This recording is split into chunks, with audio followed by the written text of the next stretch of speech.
Assalamualaikum warahmatullahi wabarakatuh. Perkenalkan saya Fikri Ahmad Haikal dengan NPM 2411010339 dari kelas 3L akan menjelaskan teori-teori belajar dan penerapannya beserta contohnya.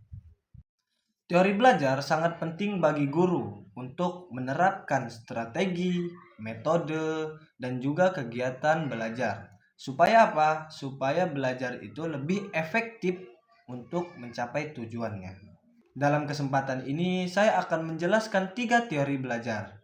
Yang pertama, behaviorisme, yang kedua, kognitivisme, dan yang ketiga, konstruktivisme. Behaviorisme adalah kegiatan belajar yang memandang pemahaman dari perilaku yang untuk diamati sebagai hasil dari stimulus dan juga respon. Dalam kegiatan ini, penguatan seperti hadiah dan hukuman adalah peran penting dalam penerapan kegiatan behaviorisme.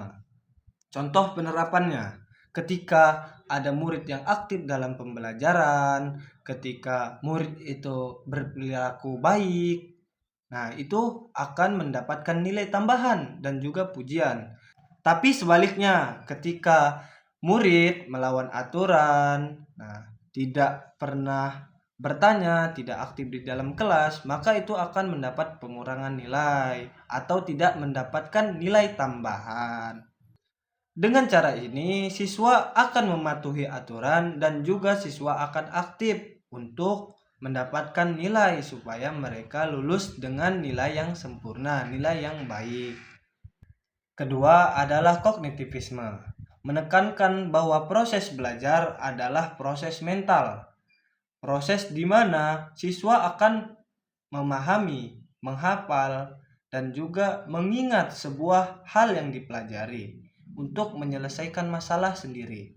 Dalam hal ini, siswa dipandang sebagai orang aktif dalam mengelola informasi, bukan hanya menerima stimulus dari luar dan tidak menyaring atau tidak menerima informasi yang lain.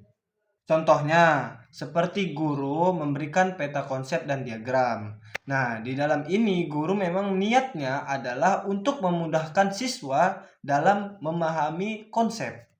Tetapi di sini siswa akan mudah dalam menerima yang namanya itu pengerjaan soal.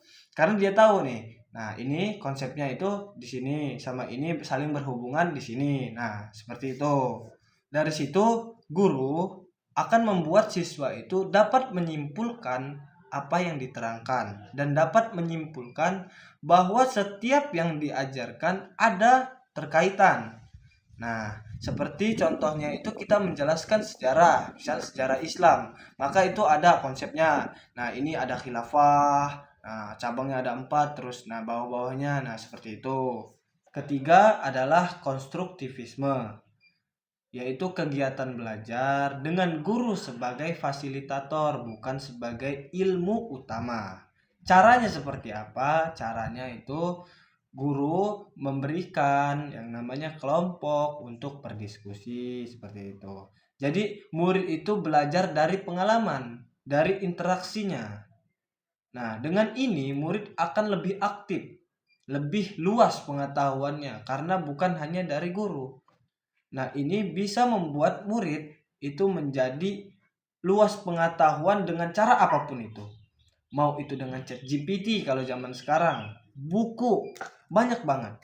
Dari sini bisa disimpulkan bahwa behaviorisme adalah sebuah proses menekankan perilaku, kognitivisme menekankan proses mental, dan konstruktivisme adalah menekankan ilmu itu bukan hanya satu sumber dan menekankan bahwa murid harus bisa mencari wawasan ilmu yang lebih luas. Demikian dari saya, terima kasih. Wassalamualaikum warahmatullahi wabarakatuh.